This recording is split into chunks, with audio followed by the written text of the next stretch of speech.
Welcome to Crypto Tutors. We are humanizing cryptocurrency and blockchain and are bringing the best trailblazers and success stories like Isaiah Jackson, Tanya Evans, Ian Bellina, Cleve Messidor, and Tinashe Nitaganga on the Crypto Couch. Click subscribe and the bell to be the first to watch the latest interviews every single week.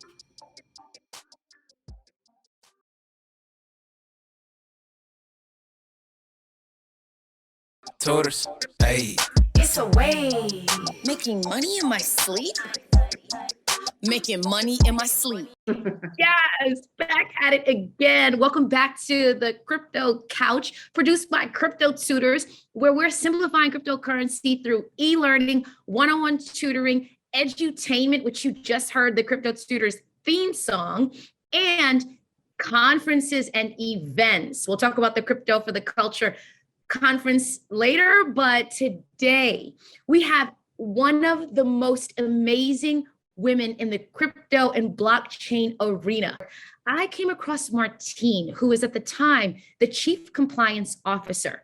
So naturally, as a Black female in the crypto space where minorities are vastly underrepresented, I fell in love with her story. Not only was she the Chief Compliance Officer of Coinbase back in the day, she's a crypto OG, but currently sits as an advisor on some organizations that you probably know, including Dapper Labs, which is the kicked off the whole NFT movement with Crypto Kitties.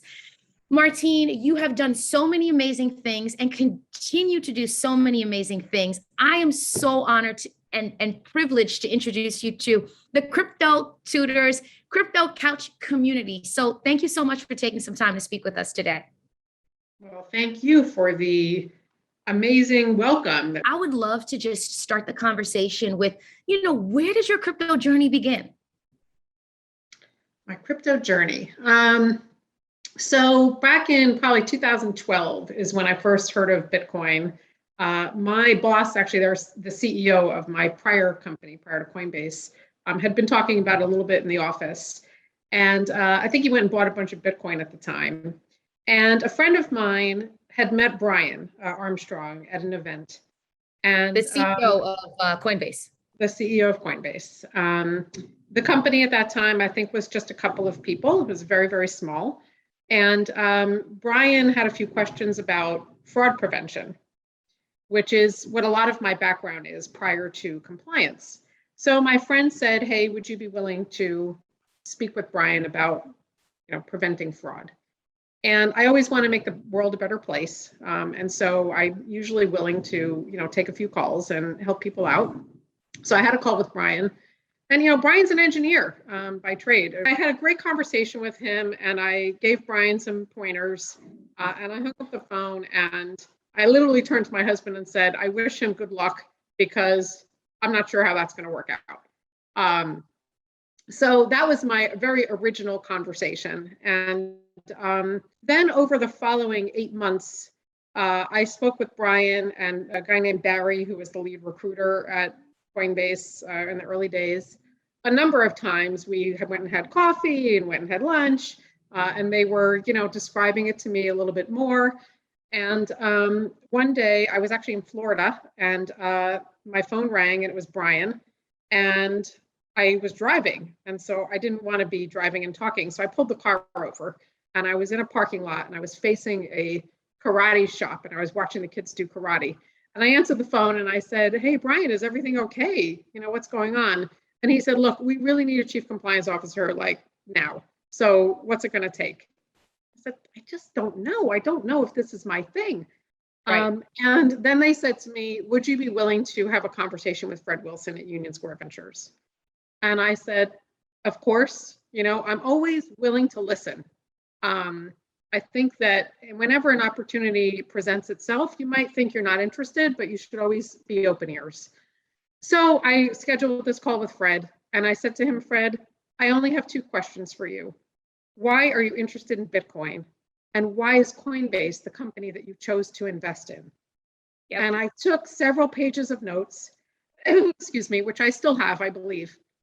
And I hung up the phone and I turned to You know, my we're going to husband. make that into NFTs and we're going to. Yeah. I turned to my husband after that call and I said, I'm going to do this right now.